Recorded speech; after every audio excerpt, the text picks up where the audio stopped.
Hiya, I'm Amy, and if you found me from my last video, you already know I'm challenging myself to buy nothing new for 2025, and to do that I'm fixing all of my stuff. So in the last video I talked about my mending goals for the first season, for the winter season, and in this video I'm going to make a start. And if you did find me from the last video, can you tell the algorithm, like this video, like the other video, leave a comment, subscribe to the channel. It all helps to push this out to people who might also find it really interesting and helpful, and hopefully will join the challenge as well.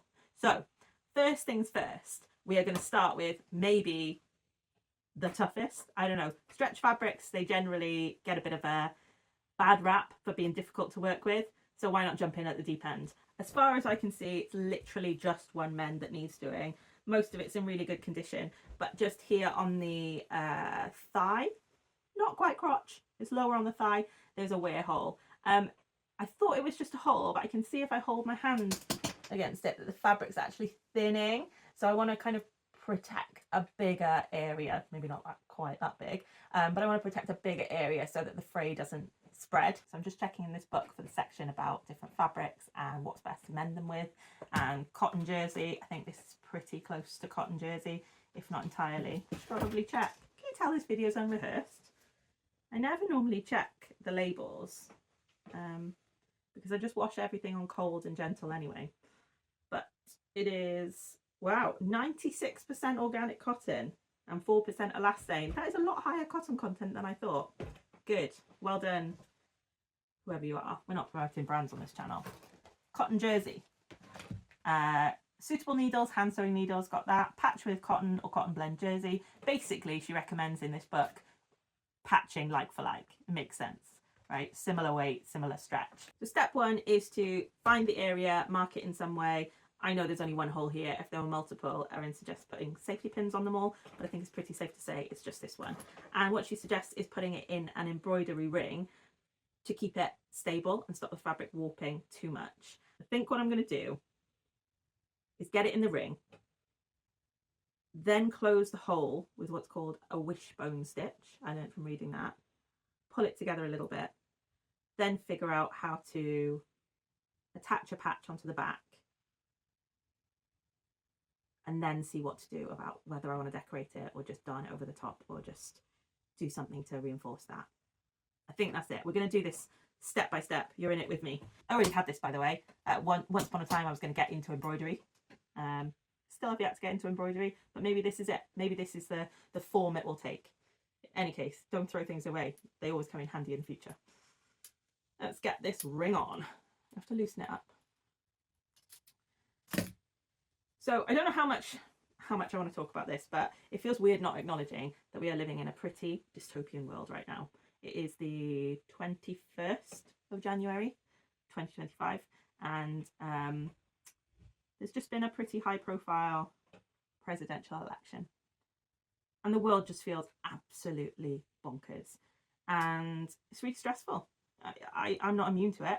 What I am doing is trying to consciously not engage with the media. The media is intentionally inflammatory, and I'm trying not to engage with something that I know is going to make me feel really unwell and stressed. There's a difference between not engaging and ignoring. I'm perfectly aware of the risks that this election appointment poses to not just America but the world at large, and I'm not discounting how scary that is and how unsafe a lot of people will become.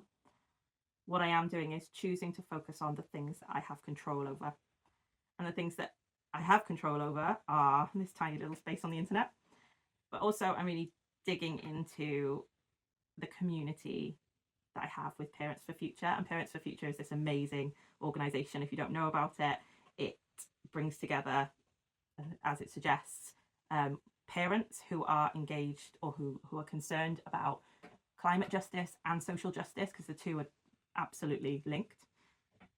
But what I really love about it, particularly in moments like these, is that it really focuses on care and collective care and well-being. So a large part of the organisation is focused on emotional well-being and supporting these parents with these really scary feelings.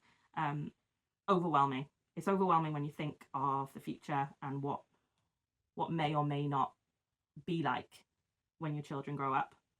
So Parents for Future are actively pushing for positive change, but they're also acknowledging that fight can sometimes feel really, really helpless and hopeless, and they're there for the parents who are in that fear, and I love it. So I'm doing more of that, doing more of this. It's just occurred to me, I don't know if this is visible. This is a kid mending video. There we go. Ooh, I've got a tripod today. I think that's pretty good. What Erin says is not to distort the fabric. You just want it taut enough that it's not going to wiggle when you're sewing it. So I think that's tight enough. And now I have to make a decision on what to do. I thought that was going to take longer. So what I've got for the patch is, I think I said this in the intro video last week, is some old pants. And I've cut them up in anticipation, because you put a video of you cutting up pants on the internet, you don't know where it's going to end up. So cut the pants up. I'm going to reuse these lacy bits for something else. They're going to go in a little jar or a bag for the future. But I've got all of these pieces, which are like more or less the right colour. And it's going to be, oh, they're not the right colour at all, are they? This is what happens when you plan things piecemeal. So I had these pants in a different room, and I had this, and I thought those two colours on balance are probably similar. I think what I'll try and do, I think I'll try and maybe we'll try and darn it. How about that? Do we have any remotely similar colours? No. Okay, well, this is fun. So we've established that we don't have the right colour thread, and I don't have the right colour fabric, but we have got them into a ring.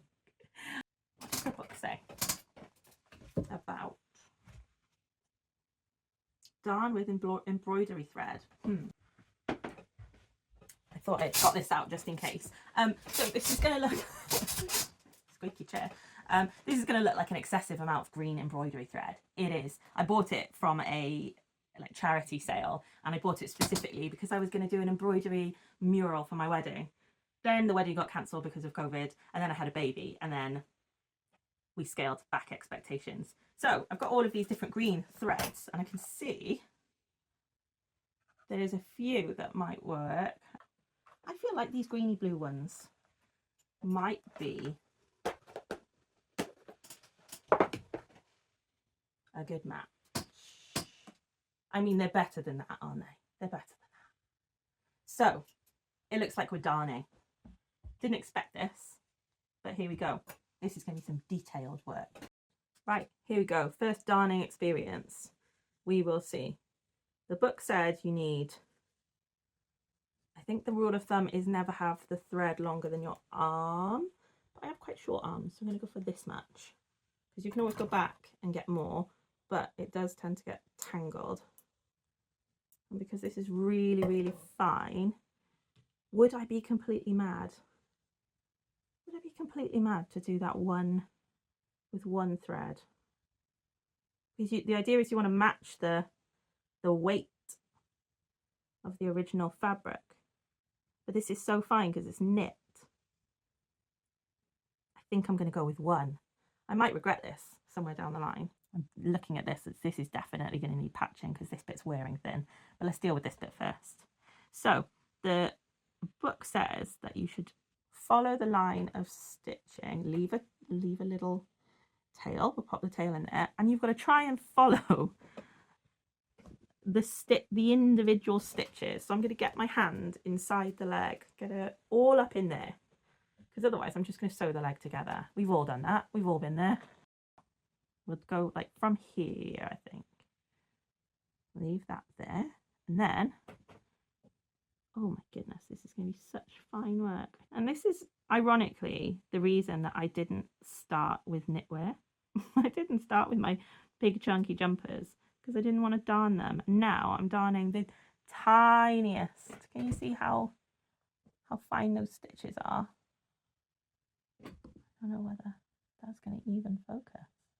That's how tight it is. So we'll see how long this takes me and whether I give up. Do you know, I think this is too fine. I think this is just, I mean, I've done 2 here. Here's where my patience is the issue. I think I'm going to be honest. I think a better person than me, or a person with more time and more patience, would be able to commit to darning this, but it's just not me. We're going for functional, right? So I'm going to pull it out. I think if I try and do anything that's going to take me days and days and days, I'm just going to give up. And it would be sad to give up. This is such a lovely jumpsuit, and I've committed to this project. So I would like my first attempt at fixing something to go successfully. I'm briefly going back to Appearance of the Future, by the way. I'm going to put a link in the bottom in the comments, or in the description, like influencers do, and hope I influence you, because if you are a parent who is concerned about the state of the world, you would not regret joining. It's a really simple joining process. It's just join a call or watch a 2-minute video, and then you get access to your local a national community, but then also your local group. And we've, our local group is Bristol and Bath, and we've arranged walks in the woods, and we've gone to local festivals. We've done some of the members have attended marches and that kind of thing, but others prefer to do more crafty things. It really is like a space for everyone, and it's so supportive in these Wild West times that we live in. Just to have someone who gets it, who isn't just telling you, don't just try not worrying, just try not to think about it. So I'll put a link down in the comments, and I would urge you to look into it if that's the way you feel. So this is called, I think, if I'm doing it right, this is my attempt at the wishbone stitch, and it basically, that's my scissors that fell on the floor, and it basically pulls together holes. I'm sure I'm not fully doing it properly. I personally don't like it when the frayed edge sticks out of the hole, so I sort of grab, I suppose it's like a mini like rolled hem approach. I sort of grab the outside of the edge and then flip it and come back up, and then use that to come out and pull it to the other side. But who knows? Is that a wishbone stitch, or is that my interpretation of it? If it's closing the gap, does it matter if it's perfect? I will need to do something to reinforce this hole behind the stitch, because this fabric is just not, sturdy enough to withstand another wash. I'll probably just find the piece next to what I've sewn just immediately frays. I can tell that times are weird, and my brain is seeking distraction or regulation. I can tell that if I was consuming media, it's like my brain knows that there is something I'm avoiding, something big that I'm avoiding in the news, and the sort of anxiety is creeping in, or trying to creep in regardless. And I've learned some amazing coping strategies. One being, just don't watch it, stop doom scrolling. But I've been kind of keen to do this, and I think it's the meditative act of hand sewing, of fixing something. Someone said a while ago to me, that probably someone in Parents for Future, that action is the antidote to anxiety, and I love that. It's absolutely true. If you feel like there's nothing you can do, you spiral. But if you can take action, even if it's not directly related to the thing you're worried about, it's soothing. Doing something with your hands as well. I've been doing a lot of gardening, a lot of digging, and taking frustrations out on that heavy clay soil. A lot of baking with my son, and playing the piano. And that is really telling, because I'm at a point with my piano lessons where I'm trying to get to the next skill level, and it's incredibly frustrating. And I'm not a patient person. I think piano is probably the most I've applied myself. The last 10 months I've been doing it is the most I've applied myself to anything in my life. And the teacher is so good. And he says, you're getting frustrated and you're trying to rush it because you're frustrated. But the last week, I've just had this kind of compulsion to do it. And it's like, I don't know, just doing something with your hands and almost checking out a bit mentally is really nice when the world feels a bit apocalyptic. So if anyone needs me over the next, what is it, 4 years? I mean, at best, we'll see. I'll be over here sewing, playing the piano, pounding pastry as a coping mechanism. I'm really excited to wear this again. My gut instinct, see at this point now, what I was saying earlier about just wanting to rush through to the end, my gut instinct is like, we can wear this immediately. We don't need to reinforce it. Oh yeah, that needs reinforcement. Look at that. Compared to here, that's like basically all gone. Oh, it's a little bit clearer on this side actually, where the big patch of wear is. I don't know if you can see here. So I think I'm going to have to use quite a big patch. I think plan A might work now. Maybe it counts as plan C if you've had to do 2 other attempts beforehand. But if I'm going to just lay that over there, that provides opacity. And if I drop it inside, can you see the difference? Hang on, just get it in the full light. Whoop. Yeah, so that's going to provide the opacity I need. So I need to figure out what size patch I think I'm going to have to do. Probably makes sense to go from the crotch, the seam, until here. And I think, do you know what? I think a triangle would probably be a pretty good shape for a patch. We'll extend just beyond there, so there's lots of nice coverage. And then here is where we'll trim. I feel like if I curve it a little bit, it's going to be don't cut. Oh, did you see that? I need to cut into the actual thing. That is a classic move. I don't know if anyone else does that, but I'll get right to the end of a project and then slice it open. Here's what I'm going to do. It is already way past my bedtime, but I am high on the idea that I'm going to be able to wear this jumpsuit maybe tomorrow, maybe to gymnastics on Thursday with my little boy, because last time I was not appropriately dressed. I didn't realise there was going to be so much parent involvement. So what I'm going to do is what am I going to do? Go and get the iron. So what I'm doing is, I think I'm doing it right. So this is the Wonder Web. I don't know what I don't know what the non-branded thing is, but it's the sticky glue that you use to take trousers up without sewing. I am going to sew on top of this, I think, because this doesn't wash very well, and I want this mend to last as long as it can without having to do it again. So I will sew over the top, but for the sake of reinforcing, I am just laying this on here, and because it's just like a glue web, you can just rip it. And I'm doing it in sections because I want to make sure that the fabric underneath is not crumpled. So obviously the bits that I've sewn, I need to pull together a tiny bit, but I don't want them to be too puckered. So I'll pull that together, and then I'm just going to flap it over and pin that. I've put some paper underneath so the glue doesn't seep through when I iron it. Wouldn't it be great if this worked? I can feel myself starting to get tired now. My eyes are starting to get tired, but I'm committed to at least getting it stuck on. I might have to do the over sewing a different day.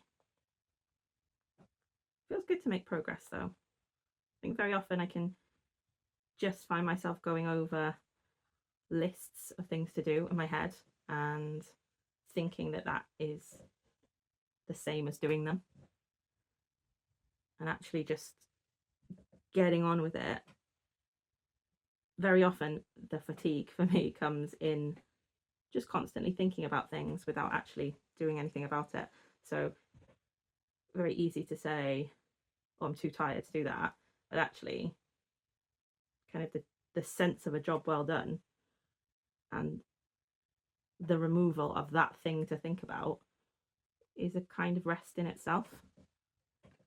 I'm a big fan of the notion of the 7 types of rest. It's not just physical, there's mental, there's emotional, sensory, spiritual,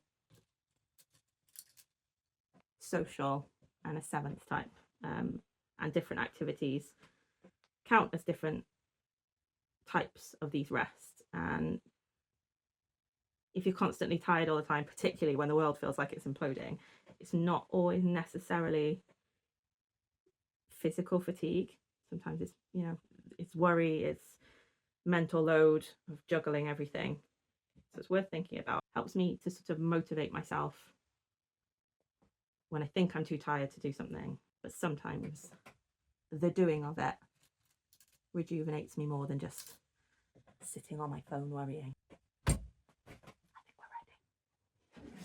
Now, full disclosure, I can't remember whether you're supposed to put this on a really hot heat or a cool one. I know almost certainly no steam, so I'll turn that off.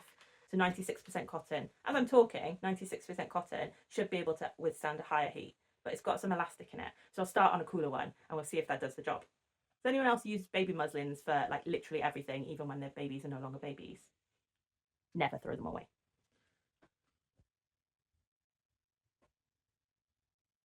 No, so those not melted the glue. So I'm going to turn the iron up to the highest heat.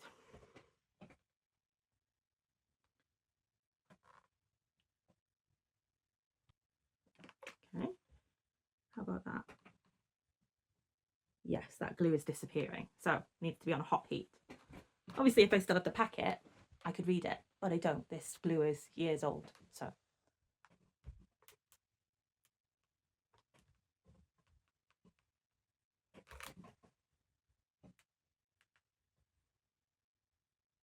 I just want to make sure that the heat is really even.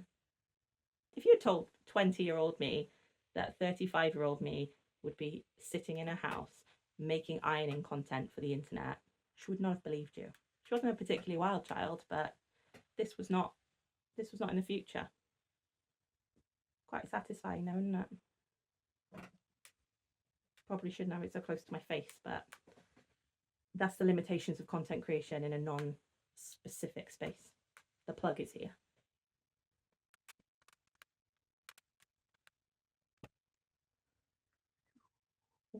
I've ironed a pin out. It's working. It's working. So we need to wait for that to cool. But look how smooth it is. Do I be brave and iron directly?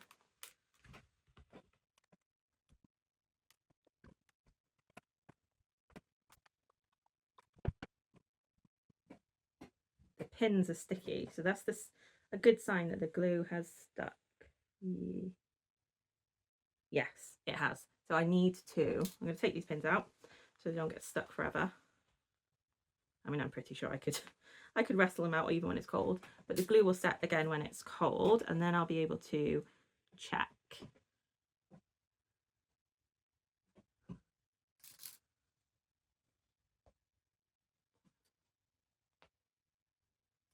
Which bits need a bit of extra glue.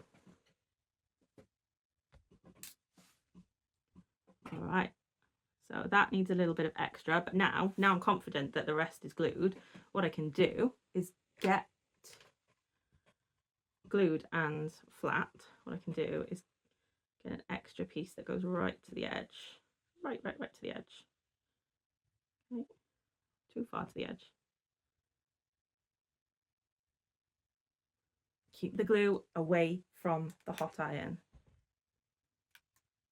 That is past me speaking to current me. We know what happens, Amy. We know what happens.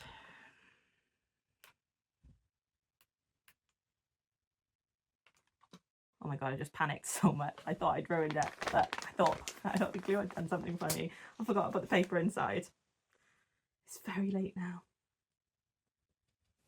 But we might have done this in one night, which goes to show that if you don't have to get up early in the morning, and I'm very fortunate that I work from home, so I don't have a very, very long commute, so I can have a little bit of a lie-in.